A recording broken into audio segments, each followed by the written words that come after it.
egunon guztioi eta eskerrik asko gaur hemen gurekin izateagatik. Kaixo denei. Gaur egun garrantzitsua da Donostiarentzat, baina batez ere Donostiarentzat. Gaur Donostian euskara sustatzeko plan estrategikoa 2026-2026 aurkeztera gatoz. Eta baita datozen urteetan Donostia euskalduntzeko norabidea azaltzeko ere.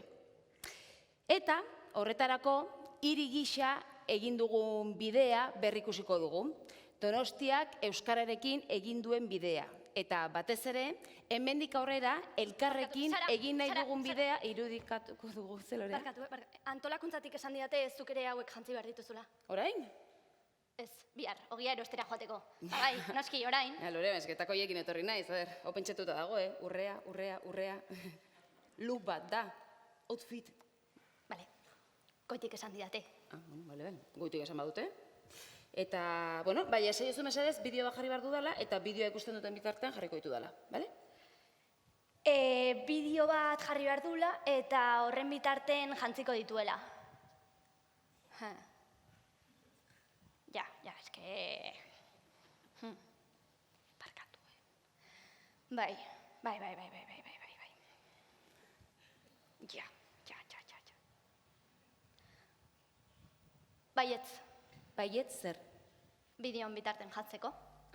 Bale, eskerrik asko. Hasta ezer. Jarraitu ezaket? Bai. Eskerrik asko, Lorea. Agur. Barkatu,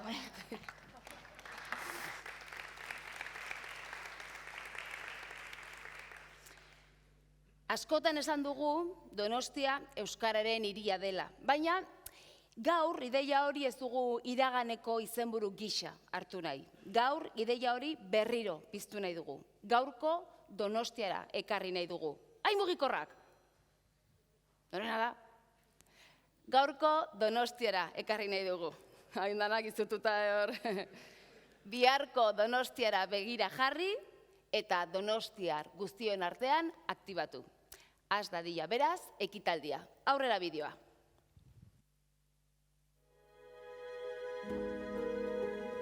Donostia beti izan da hiri bizia, itsasoari begira hazitako hiria. Auzo, kale, plaza eta pertsonek osatutako hiria. Donostiaren istorioa euskaraz idatzi da betidanik. Euskara Donostiaren part izan da beti. Hiri honen arnasa, oroimenaren oinarria, nortasuna. Euskarak Donostian oztopo asko gainditu batzuetan isildua. Etxe barruan entzutera mugatua. Euskara bizirik mantentzea zen erronka. 70 eta 80ko hamarkadeetan euskara berpiztu zen Donostian. Ikastolak zabaldu ziren, euskaltegiak sortu ziren, kaleetara zabaldu zen. Euskal kultura eta hezkuntza euskaldundu ziren, Donostia bizi berritu zen. Etzen goizetik gauera gertatu. Etzen berez etorri, gaur garena, gure aurrekoek egindako bideari esker gara. Izan zirelako gara, garelako izango dira.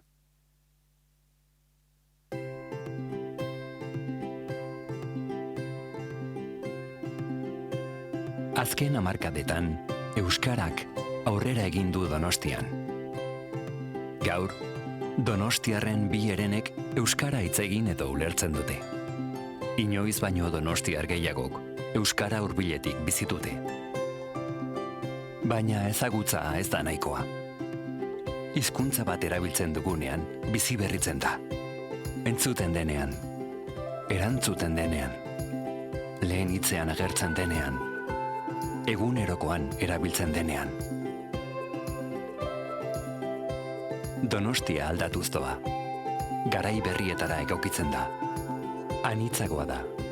Mugikorragoa. Digitalagoa. Globalagoa. Gaurko Donostiak ere euskalduna izan behar du. Erronka honi aurre egin behar diogu. Hiztun aktibo bilakatuz eta euskararen ezagutzatik erabilera jauzi eginez. Erronka kolektiboa da. Donostiar guztion erronka. Hemen jaio direnena, beste nonbaitetik etorri direnena, euskara etxean jaso dutenena, ikasten ari direnena, erabiltzeko pausoa ematen ari direnena. Donostiarra izatea Donostia barrenean sentitzea da. Donostiarra izatea Donostian bizitzea da. Donostia bizitzea euskaraz bizitzea da. Plan bat behar dugu. Norabide bat behar dugu. Aukera bat behar dugu. Donostia euskaldunagoa egiteko. Donostia biziago bat egiteko. Donostia denon artean egiteko. Donostiarrak izateko.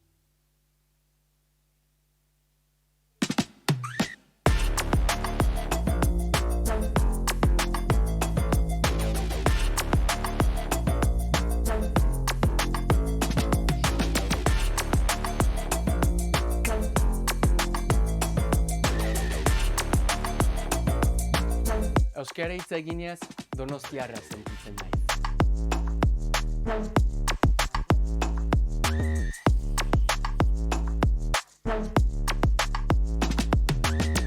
Nirekin euskaraz egin mesedez. Euskara etorkizunaren hizkuntza da. Euskarak Donostia ulertzen lagundu nau. Euskara zaintza hurbilago egiten du. Donostiar naiz eta euskaraz egin nahi dut. Egin ditzagun elkarrekin Donostia euskalduntzeko urratsak.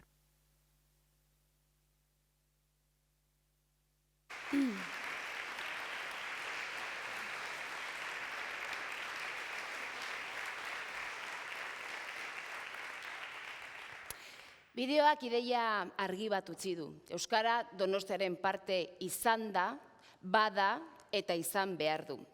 Azken hamarkadetan euskararen ezagutza zabaldu eginda. Donostiar askok dakite euskaraz eta beste askok ulertzen dute. Eta hori, zorionez, lorpen handia da. Baina orain beste jauzi bat egin behar dugu. Euskara gehiago entzun dadin, gehiago erabili dadin eta Donostiar gehiagorentzat bere eguneroko hizkuntza izan dadin. Ezagutzatik erabilerara, aukeratik ohiturara eta asmotik ekintzara.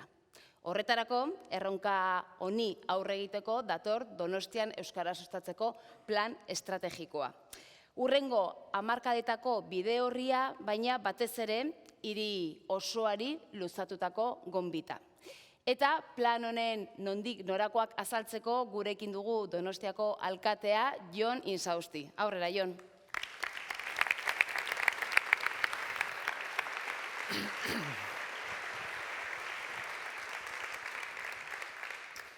Bueno, egunon guztioi eta ongi etorri. Poza ematen du areto hau bete-bete eta ikustea. Egia da, kalean baino freskoago egongo garela hemen, zalantzarik ez daukat, baina pentsatzen dut ere gaur partekatuko dugun edukiak ere badukala bere biziko interesa. Oso politak izan dira, hemen aurretik ikusi ditugun bideoak, dotoreak, nostalgia puntu bat bazeukaten ere. Oro har txuloak izan dira ez, saretan egongo baliranik hola laik ez, holako atxegin dut emango nioke.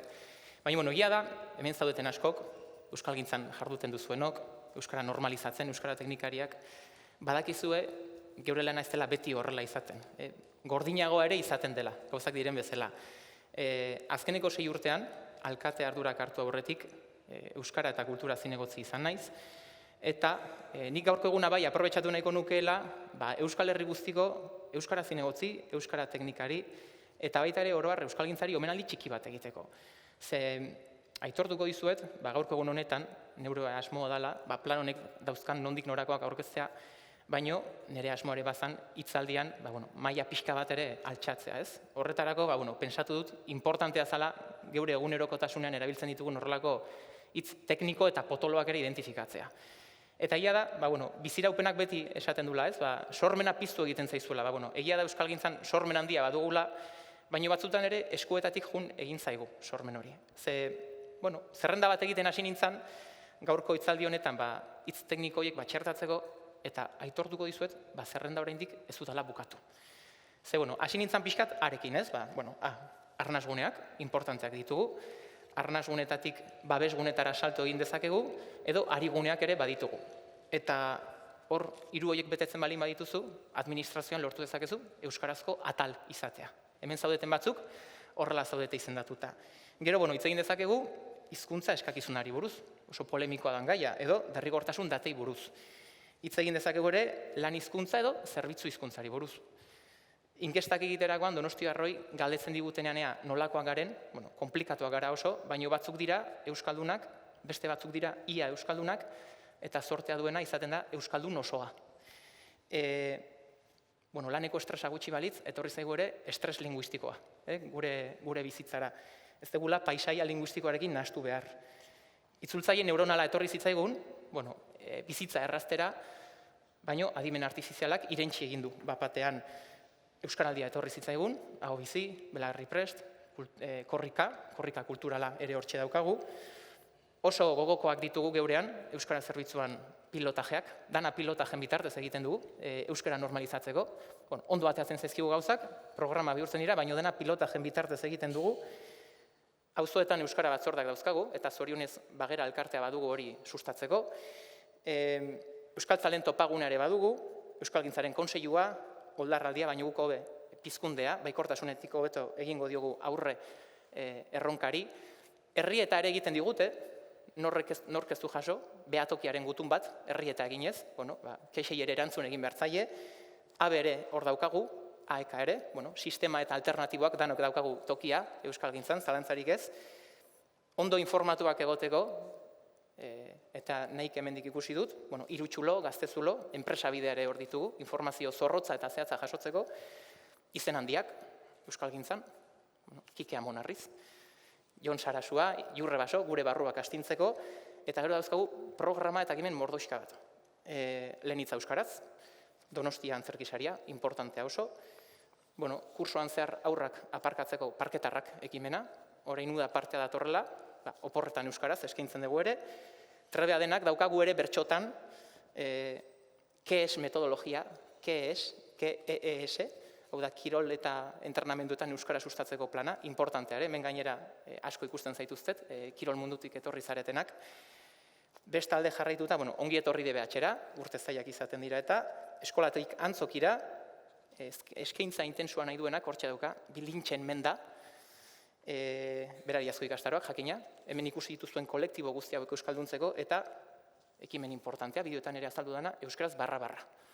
Hauek dira, gaur hola azkar batean egin ditudan hola ekimenen errepasoa, eta ziurrenik ere ez dira geure euskal ekosistema, euskalgintzaren ekosistema, ez dira sikiera 100% izango.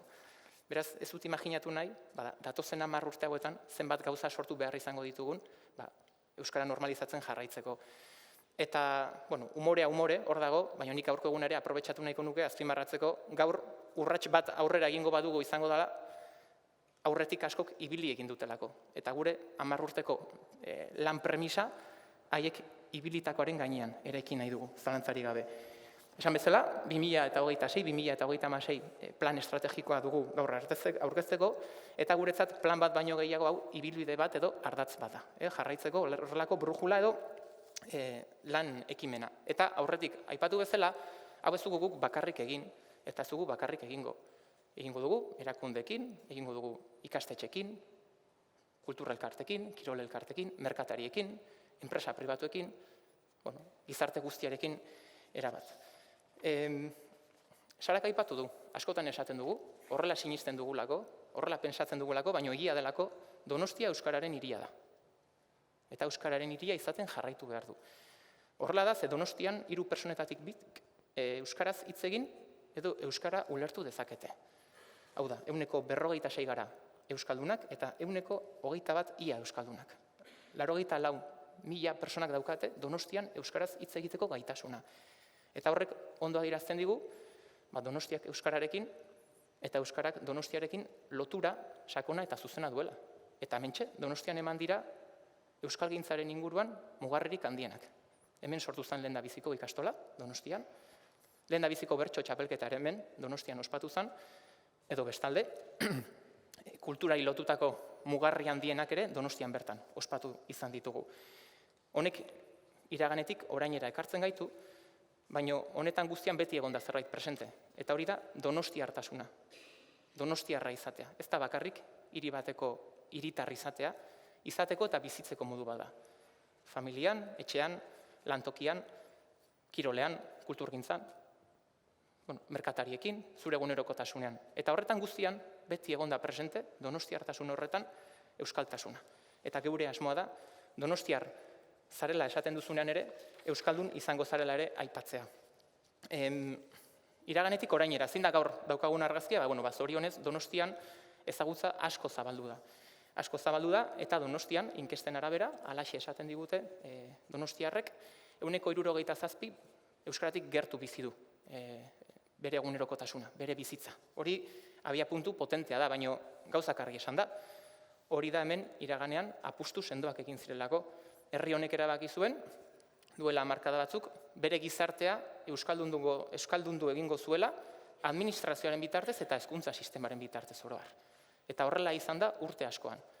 Pauso sendoak eman ditugu, orain salto egitea tokatzen zaigu. Baina horrek adibidez, utzi digu gurean, gaur-gaurkoz, hezkuntza sistema guztia kontuan hartuta, 70%-ek D ereduaren alde egiten dutela. Eta hori lehenengo hezkuntzara jaisten baldin badugu, 81%. Beraz, abiapuntu sendoa egiten zaigu. Baina, geu ere konstiente gara hori nahikoa ez dela. Orain arte, euskararen ezagutza beti dikotomia bat bezala erabili izan dugu. Euskaraz badakizu edo ez dakizu. Baina hori ez da nahikoa.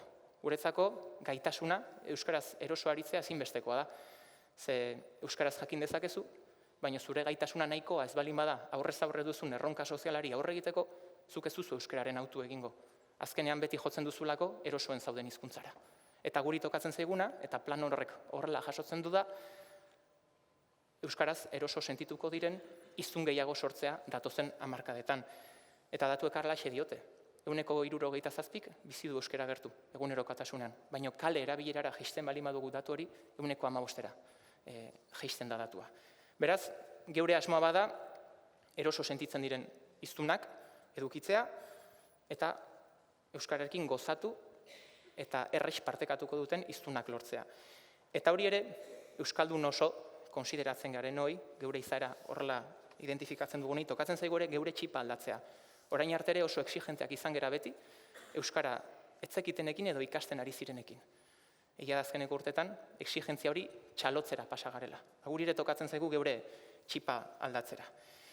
Esan behar dugu, plan honek pixkat astindu egin gaituela euskara zerbitzuan, geure asmoa etzalako aurreko planen horrelako jarraipen bat egitea, salto bat eman nahi genuen, ze azkenean geure gizartea erabat aldatu egin da. Gu geu aldatu egin gara, geure lehentasunak, geure arazoak aldatu egin dira, baita ere geure konversazioak, leheno ez genuen hitz egiten adimen artifizialari buruz, ez genuen geure burua zaintzeari buruz hitz egiten, ez genuen ez da ere, pantaiak etengabe bikiratzeak zer ondorio ekarriko dituen, horri buruz ere ez genuen hitz egiten, eta horretan guztian, euskara ere egon behar du, hiztegi berria sortuz, baina baita ere naturaltasunez konversazio horietan ere euskarak egon behar du. Gure hiria gerozetan hitzagoa da, 2016ko hiria ez da gaurkoa, eta gaurkoa ez da 2026ko hiria izango, hirian hitza da gurea, geroz eta hizkuntza gehiago entzuten ditugu geure etxetan, geure kale edo auzoetan, plazetan, baita ere lantokian, edo kiroldegian, edo zein lekutan. Eta tendentzia horrek gainera jarraitu egingo du, zalantzari gabe. Globalizazioa daukagu, uniberso digitala, migrazio fluxuak aipatu bezala, geure sozializatzeko manerak ere aldatu egingo zaizkigu, eta geure ohiturak ere jakina aldatu egingo dira. Eta horretan guztian, guri tokatzen zaiguna da, aldaketa hori onartzea, hobe dugu onartu, eta euskarare hor sartu. Eta erdigunera eraman, eta guk ere jakin, datozen 10 urteetan, zer egin behar duen euskarak hor egoteko. Guk galdera hori erantzuteko egin duguna izan da euskara aldatu. Orain arte beti gorkotasunari begiratzen genion. Eta geure buruari galdetzen genion. Zer egin behar dugu euskara normalizatzen, Donostia euskalduntzen jarraitzeko.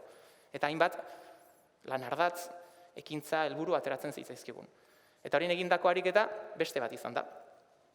Goazen gure buruari galdetzea, nolakoa izango den 2026an aurkituko dugun gizartea. Nolakoa izango da 2026ko Donostia. Edo nolakoak izango diran 2026ko euskal hiztunak. Edo beste modu batea. Nola nahi dugu izatea guk euskal hiztuna 2026an. Galdera hauek egiteko hainbat prospekzio egin ditugu, horretarako SIADeko lagun izan dugu ibilbide honetan, eta informazio hori guztia ekintzetara eta ardatzetara jisteko, Elhuyarrekin batera, hainbat dinamika egin ditugu, Euskararen Kontseilu Sektorialarekin batera. Eta hemen lanean eta ekarpenak egiten egon zareten persona asko ikusten zaituztet. Eta azkenean geure helburua da, plan honen helburua bada, euskal hiztunak lortzea, euskal hiztun horiek alduntzea eta komunitate sendo bat osatzea. Eta gaur, hemen zaudeten personak, erakundeak, komunitate sendo hori osatzen duzue, zalantzarik gabe. Galdera horietatik guk 7 erronka edo lan lerro identifikatu ditugu. Bata da, ulermena orokortzea, ezinbestekoa dugu, azkenean ulermena orokortuta euskarari eusteko aukera gehiago izaten dugu, hizkuntza aukera handitu egiten da. Bigarrena da, euskaraz eroso sentitzea, honek erabateko harremana dauka ezagutza eta gaitasunarekin. Hirugarrena da, familia transmisioa, etxeko transmisioa, azken finean etxeko hizkuntza ama hizkuntza bihurtzen da, eta hori da hizkuntza eragilea, hizkuntza eragiletik gero ikasiko dituzu gainontzekoak, euskaratik ikasiko duzu gero gaztelania, ingelera, frantsesa edo dena dalakoa, baina garrantzitsua da lehenengo hizkuntza hori, euskara izatea gainera, 2026ko gurasoak zorionez izango dira, eskolan edo administrazio hori esker ere euskaldundutako personak. Beraz, guri tokatuko zaigu ama hizkuntza hori, familia transmisio hori bermatzea. Arnasuguneak, laugarrena, arnasugune sendoak edukitzea, hor daukagu administrazioa, udala bera, Donostian, hezkuntza sistema, baino berriak identifikatzeare dagokigu. 5. da, migrazio fluxuak, jakina, etorri berriak, nola gerturatu donostiar berriak, bizilagun berriak, euskarara. 6. gaztei fokoa jartzea, 0-16 urte bitarteko aisialdia osoa, bere osotasunean euskaraz izatea. Azkenean, egia da, euskara hezkuntza hizkuntza bihurtzen dela edo bihurtu degula, eta guk erronka daukagu orain hortik ateratzeko. Eta 7. eta importantea, motivazioa. Euskara komunitateen parte egiten gaituela sentitzea, baikortasunetik, pizkundetik, kontseiluak aipatzen duen bezala, diskurso baikorrak eta positiboak gauzatzea. Eta horretarako badauzkagu, nahikoa erraminta. Euskaldunen 80% inguruk adierazten dute ezinbestekoa dela aurrek eskolan euskara ikastea, edo beraien aurrek euskara ikastea. Horrek etorkizun hobea bermatzen dielako. Eta guztia, jakina, guk bakarrik ezin dugu egin, plan honek ez du bakarrik euskara aldatuko, horretarako zuek behar zaituztegu, gure hizkuntza bitxi honetan honi gobernantza deitzen diogu, nik nahiago izaten dut aliantzei buruz hitz egin, aliantzak indartsuago eta eraginkorrago egiten gaituzte, baina egia da ere, udalak lider behar duela izan. Baliabideak baditugulako eta eredu ere izan gaitezkelako. Zerbitzari publikoen, udalean zerbitzari publikoen, 80% badauka euskara eskakizuna, aitortua, eta euskaraz lan egiteko gaitasuna du. Zerbitzua emateko euskaraz gaitasuna badauka. Hau da, lan hizkuntza eta zerbitzu hizkuntza, aurretik aipatu bezala, bermatuak ditugu. Ia Donostiako udalean. Baina guk hori guztia zuekin nahi dugu egin. Eta hemen batzuk ikusten zaituztet, adibidez, Maite Balmase da, edo Donosti Shopeko arduraduna hemen zaudete, euskaraz barra ekimena badugu. Horri esker, Donostian 1600 dendetan, horretik ikusi duzuen pegatina horri esker, badakigu leku batera sartu eta lehen hitza euskaraz egin dezakegula. Hemen ere, Ainorgako ordezkariak ikusi ditut, Ainorgan, etxeak eraikiko dira, baina argi dugu, hiria egitea ez dela bakarrik etxeak eraikitzea. Komunitate bat, sendotzeare badela, eta horri esker, Ainorga arigune ekimena martxan jarri dugu. Ainorgara etorriko diren bizilagun berriak, euskalduntzeko edo komunitatean, geure komunitatean sartzeko. Bestalde, dena aipatu dut KES, hemen ikusi ditut, Kemen, Arraun taldeak ere ikusi ditut, Fortuna ere hemendik zebilen. Entrenamenduetan kirolean azkenean emozio asko dago, geure egunerokotasunean, horre taldetxoak komunitatea sortzen da, eta guri hizkera hori zaintzea tokatzen zaigu. Eta honi esker gainera, jende askora hurbiltzen gara. Hau da, egunerokotasuneko gauzak, gauza txikiak, baino gero, inpaktu handiak izaten dituzten gauzak. Eta gero ere, hemen ikusten dut zinemaldiko taldea, uste denok horrelako ilusio puntua hartzen degula, sail ofizialeko filmak azpititulatuak daudenean, euskaraz azpititulatuak daudenean, horrek ere harrotasuna ematen digu, ezta? Txikitik handira, horretan guztietan zuen laguntza ezinbestekoa zaigu Donostiako udaletik plan aurrera eramateko. Eta azken finean, plan honetan guk nahi dugu Donostia euskaldunagoa, jakina, biziagoa, kohesionatuagoa, komunitate sendoa daukana zuei esker, eta anitza horrela izango delako, baina aniztasun horretan euskarak ere bere tartea behar du izan. Akorduan dut, duela urtebete luze, Santelmo Museoan ginela, jakin aldizkariak bere aldizkaria zahar berritu egin zuela. Estetika berri bat eman zion eta etorkizuneko helburuak aurkeztu zituen.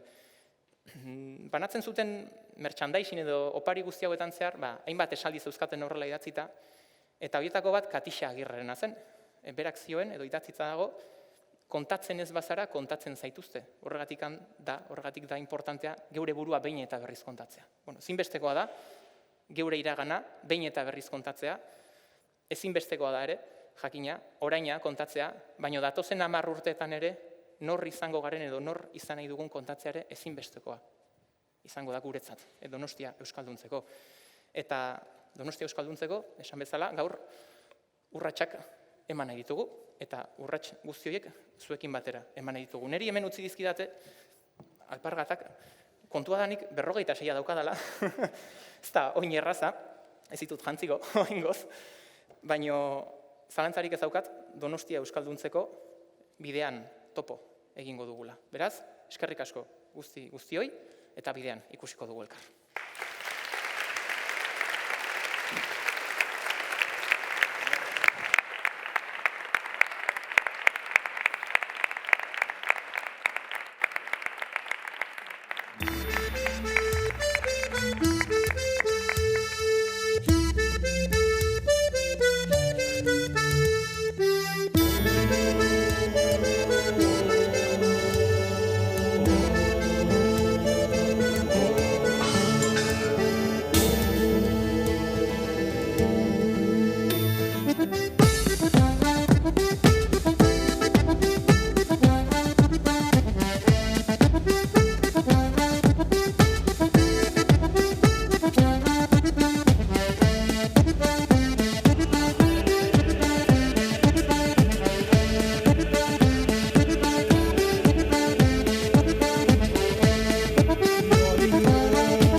Bai, bat, bi, hiru, ba.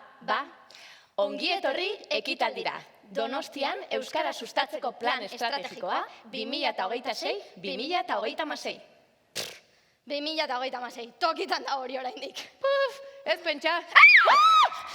Anik! Nire isla zinela uste nuen. Eta alatxe naiz? Ispilu batek nola funtzionatzen duen azaldu behar dizut. Batak egin, besteak kopiatu, zuzurek abuz jarduten ari zara. Agian zerbait berria dudalako zuri kontatzeko? A ber, orain benetan, nortzara? Patrizia zara, ezta? Praktiketan hasi behartzen langile berria. Oso ondo egiten duzu euskeraz Kazeresekoa izateko? Ez, enaiz Patrizia, eta enaiz Kazeresekoa. Bide batez, kanpoko jende askok oso ondo daki orain euskeraz, Harritu egingo zinateke. Egia da garai batean Bai, bare, badakit. Lanean jarraitu behar dut, jende pila bat daukat hortzain. Esango jazu nortzaren? Zu naiz, hemendik 10 urte barru. Ispiluaren alde hau 2026 urtea da. Txantxa ona. Ez da txantxa, badakizu ez garela bat ere bromazaleak. Abenduaren 28an telefonoa itzaltzen dugu eta etxean gelditzen gara. Nola dut izena? Joana Maritorena Intxausti duzu izen. Bueno, dugu izena. Non jaio nintzen? Donostian. Bueno, hori oso erraza asmatzen, Gipuzkoar asko jaio dira Donostiako ospitalean. Ostiral batez arratsaleko 7:04. Forcepsarekin. Eta badakizu amak aldiro gogorarazten digula forcepsarena. Tira, eta badakizu ze keinu egiten duen, hori gogorarazten digunean, ez da?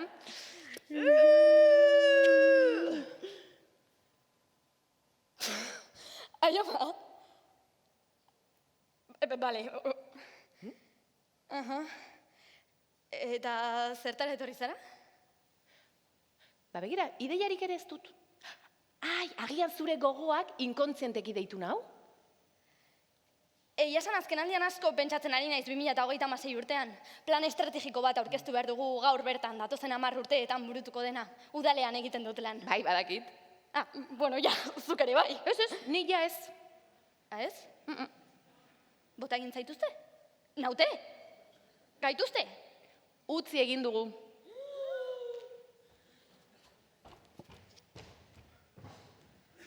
Utzi. Zertzara, motza? Nork utzi nahi du funtzionario lanpostu bat? Dantzari izan nahi duen batek. Ausartu egingo naiz? Benetan? Bai. Kaka eginda, baina ausartu egingo zara. Orduan ez dut Donostian euskera sustatzeko plan estrategikoaren eraginkortasuna gertutik jarraituko. Hainbeste lan egin ondoren? Ikusiko duzu, jakina baietz. Nola? Udalean lan egiten ez badut, nola ikusiko dut planaren eraginkortasuna gertutik? Ba, emaitzako beren ikusten diren lekuan. Kalean. Kalean? Bai. Begira, nik egunero ikusten dut. 2026 urtea da. Eta euskararen transmisioa ziurtatuta dago. Benetan? Benetan. Euskaldun hiztun gehiago daude esparru guztietan. Eta lehen euskara urrun sentitzen zuten herritar asko euskarara hurbiltzen ari dira. Eta kanpoko jendeak ere euskara haiena dela sentitzen du. Wow. Eta zer gertatu da arnasguneekin? Ba, beheranzko joera eten eginda. Orain euskarak eta euskal kulturak askoz ere prestigio handiagoa dute. Guzti hori egia da edo ni pixkat animatzearen diozu? Gogoratzen duzu, gazteleraz hizketan hasten ginen bakoitzan, amak ze esaldi esaten zigun, ez da? Joana, euskeraz! Eun osoa berdin! Si es que no me hace caso! Euskeraz! Guraso guztiei etengabe entzuten zitzaien esaldi hori. Ba orain, ez diot esaldi hori nire alabari esan behar. Alaba bat daukat! Bai. Nola? Bai. Noiz esatea pentsatzen zenuen? Tira, kontoratuko zinen momentua iristen zenian. Bueno, baina aurretik jakin da, prestatzen joan naiteke. Prestatzen joan. Favore, niska, hortarako ez dago ezer prestatzeko. Alferrik izango da irudikatzen duzun guztia. Dantzaria eta ama izatea posible da? Noski. Nola? Larri xamar. Tira, kendu xamar. Larri. Eta jarri oso bat aurretik. Oso, larri. Vale.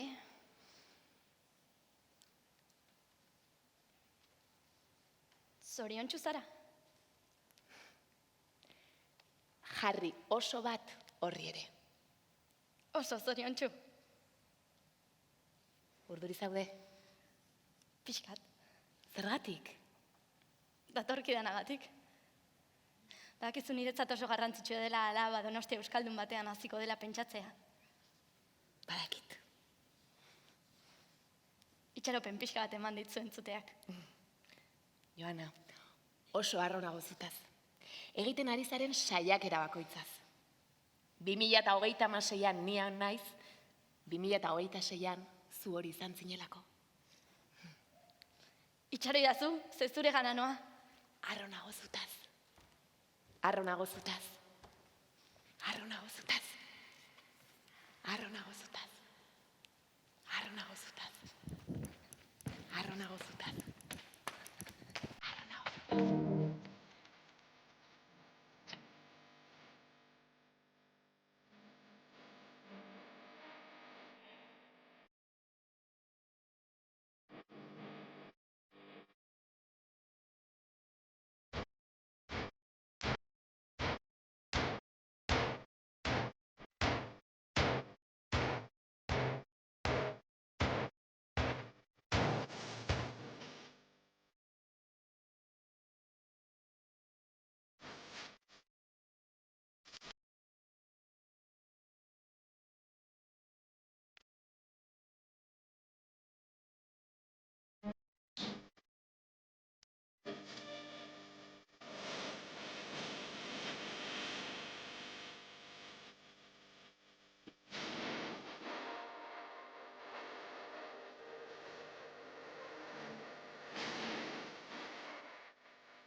Jon, zer esango zenioke 2026ko Jonin Saustiri?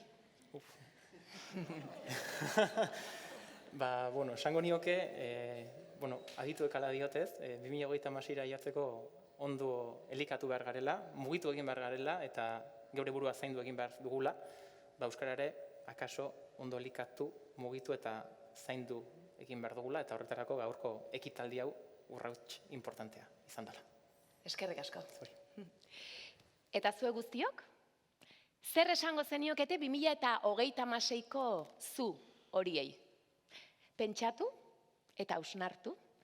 Gaur egiten duzuen horren isla itzuliko dizue ispiluak hemendik 10 urte barru. Ez ahaztu inoiz.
Txalo bero bat mesedez, ze polita neskak.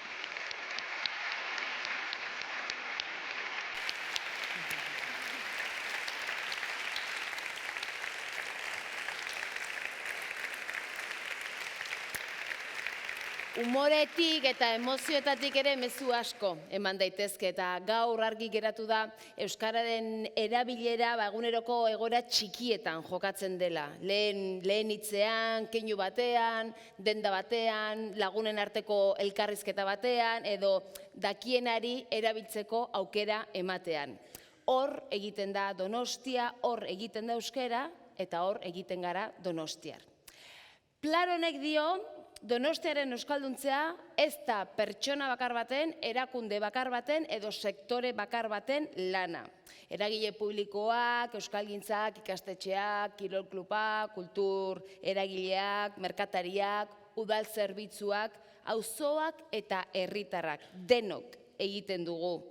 Edo denok gara honen parte. Eta denok hori irudikatzeko orain argazki kolektibo bat egingo dugu. Ez da erresa izango, baina ni saiatuko naiz zea fundamentu pixka bat jartzen duten eta lortzen dugu. Egingo dugu kontzertuetan bezala, nola jartzen nahi hemen eta tipo selfie, honea etorriko dira argazkilariak, mesedez, nahi bezute igo, eta horratzeti zaudetenak ere igo nahi bezute, orain da momentua, eta egingo duguna da. Hartu zuen eskuorria, importantea da, ze argazki bat egingo dugu eskuorria hola parean dugula, eta bestea goran. Erresa da. Ingo duguna da, denok sartu alizateko gerturatu behar gara orduan. Jon nebezu erdian jarri eta dantzariak jonen ondoan mesedez, eta beste guztiak eskuorria eskuan dezutela, barruruntz hori, zuen hilaran bertan, txak, alde zuten gehien, ze bestela etxeatek abituko. A ber, pegatu, hortxe danak. Barrua.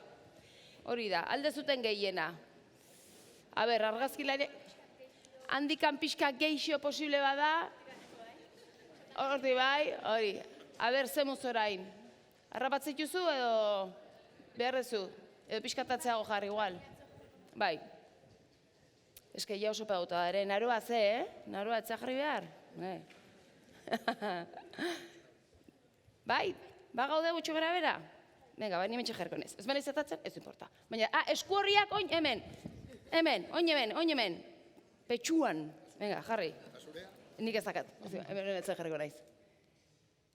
Prest dagoenean esan eta eskuorriak gore igoko ditugu. Bale, orduan orain, danak eskuorriak gora. Hori, jarra. Anizurekin. Hori da, horpegia tapatu gabe edo alde zutena.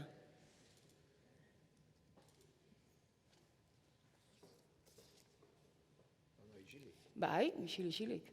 Baten bat txiste bat botane badu. Listo? Ba, eskerrik asko. Ez mugitu. Etxatea berriro eseriko, ze guai mokadutxo bat hartzeko aukera izango dugu. Neko grazioso zaudete bendanak horre, pega jende. Benetan, ea bezut inoiz ikusi, guai dau. Baina esker, zertako esai guai merri altxatzeko, zaka zentzurik. Orduan, guai mokadutxo bat hartzeko aukera izango dugu, hau azkarren goet. Bueno, esan bezala, gaur orkestu duguna, ez da amaiera bat, hasiera bat baizik, gaur urrats bat eman dugu, eta mendik aurrera beste asko etorriko dira, eta bukatzeko, egin ditzagun elkarrekin Donostia euskalduntzeko urratsak. Eskerrik asko denei etortzagatik. Aurrea. Esker.